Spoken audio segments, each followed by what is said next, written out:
অস্বীকার করে, সমালোচনা করে, বলে মাহফিল দিয়ে কি হবে, মাহফিল থেকে কি হইছে। আপনাদেরকে একটাই কথা বলবো স্পষ্ট করে, সেটা হলো যেখানে বৈশাখ এবং আল্লাহর রাসূলের কথা হবে, কোরআন এবং হাদিসের কথা হবে, ওই বাগানটা যেন তেন বাগান না, ওই জায়গাটা যেন তেন জায়গা না, ওইটা একটা জান্নাতি বাগান। সুবহানাল্লাহ। কিসের বাগান? জান্নাতের বাগানের ভিতরে আপনি আমি আসতে পেরে আনন্দিত। আর যারা আসতে পারে নাই, যারা ইচ্ছা করছে আসার জন্য, আল্লাহ তাআলা আপনাকে আমাকে এখানে আসাইছে, এই জন্য আমরা আপনি আসতে পারছি, ঠিক না? সকলেই কিন্তু আশা আকাঙ্ক্ষা করে, কিন্তু সকল আশা আকাঙ্ক্ষা এটা আল্লাহ সকলের পূরণ করে না, ঠিক না? এই জন্য আমাদেরকে আমরা ভাগ্যবান বলতে পারি, কারণ এই জান্নাতের বাগান এমন একটা মজমা, সেটা হলো গুনাহ মাফ করার জন্য একটা প্লাস পয়েন্ট। আপনি যখন ক্লাসের ভিতরে ভালো স্টুডেন্ট, কি স্টুডেন্ট? ভালো স্টুডেন্ট, খেয়াল করবেন, ভালো স্টুডেন্ট, আপনি একদিন ক্লাস মিস করেছেন, কি করেছেন? মিস করেছেন।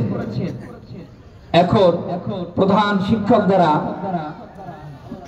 আলোচনা আসছে, ঘোষণা আসছে যে অমুক দিন যেই ক্লাস কেউ মিস করে থাকো বা মিস করেছো, ওই আলোচনায়, ওই ঘোষণার সময় ওই ক্লাসে আবার সকলে উপস্থিত থাকবা। তাহলে কি হবে?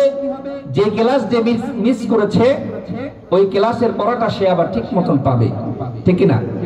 তো যখন স্যার ঘোষণা করলেন, ভালো স্টুডেন্ট তার মনের ভিতরে আশা থাকবে, আকাঙ্ক্ষা থাকবে, আমি যে ওই ক্লাস মিস করেছি, ওই ক্লাস মিস করাটাকে পূর্ণ করার জন্য স্যার যেইভাবে আমাকে ঘোষণা দিয়েছেন, ওইভাবে ওই ঘোষণাটা আমার শুনতে হবে এবং কাজে লাগাতে হবে। তাহলে কি হবে? আমি যেই ক্লাসটা মিস করেছি, ওই ক্লাসটা পরিপূর্ণভাবে আমার গ্যাপ পূরণ হয়ে যাবে, ঠিক কিনা? ওইভাবে আমরা আল্লাহ তাআলার একজন প্রিয় বান্দা হতে পারবো ততক্ষণ। আল্লাহ বলেন, পরিপূর্ণ মুসলমান না হইয়া কবরে আসিও না। কি মুসলমান? পরিপূর্ণ মুসলমান না হইয়া কবরে আসিও না। আমাদের সকলের ভিতরে সামান্যতম ঈমান আছে, ঠিক কি না? সামান্যতম থাকলেও কি আছে, কিন্তু আল্লাহ তাআলা বলেন নাই যে ঈমান, খাঁটি ঈমান নিয়ে কবরে আসো। বলছে? আল্লাহ বলছেন খাঁটি মুসলমান হইয়া কবরে আসো। কারণ কবরের জিন্দেগি এমন হবে, তুমি যদি খাঁটি মুসলমান না হইয়া আসতে পারো, কবর তোমার সাথে এমন আচরণ করবে, সেটা তুমি জীবনেও চিন্তা করতে পারো না, ঠিক কি না? আর যদি তুমি ইয়া আইয়ুহাল্লাযীনা আমানুত্তাকুল্লাহ, আমাকে ভয় করে থাকো, ভয় করার মতন করে থাকো, আমানুত্তাকুল্লাহ, ফজরের আজান হলে তোমার ঘুম ভেঙে যায় এবং তুমি তালা খুলে, বা যখন কোন মুয়াজ্জিন মসজিদের তালা খুলে তুমি নামাজের জন্য প্রস্তুত হয়ে যাও, ছটপট করতে থাকো, কোন সময় মসজিদে এলান হবে, আজান হবে, আমি তাড়াতাড়ি ওযু করে মসজিদে চলে যাব। এটা কি বলে হয় ভয়, আর এটা কি বলে হয় আল্লাহকে খুশি করা।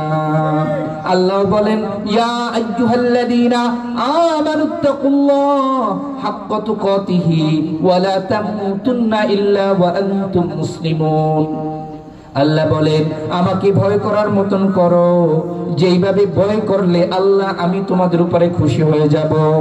কি হয়ে যাবেন? খুশি হয়ে যাবেন। এখন আপনি চিন্তা করেন, রাত্রিবেলা সবাই ঘুমিয়ে পড়লো, আপনার মনের ভিতরে শয়তানের কুমন্ত্রণা শুরু হয়ে গেছে।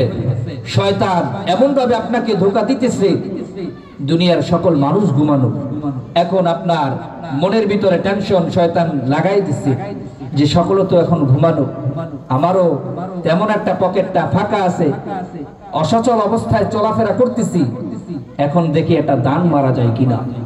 আপনি বারবার চিন্তা করবেন যে দুনিয়ার সকল মানুষ এখন এই শীতের ভিতরে শীত এখন শেষ, এই শীতের ভিতরে যদি ঘুমায় যায় কেউ আর সজাগ থাকবে না, সজাগ থাকবে না, সবাই ঘুমিয়ে পড়লো, কেউ আর দেখবে না আমায়।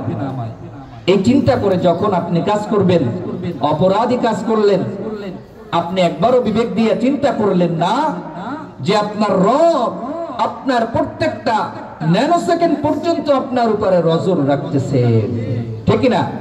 প্রত্যেকটা সেকেন্ড এবং ন্যানো সেকেন্ড পর্যন্ত আপনার উপরে আপনার রব নজর রাখতেছেন। আপনি কি করেন, কি ভালো কাজ করলেন, কি খারাপ কাজ করলেন।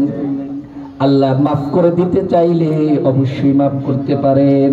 আমরা যদি চাইতে পারি আল্লাহ অবশ্যই কি করতে পারেন, মাফ করতে পারেন।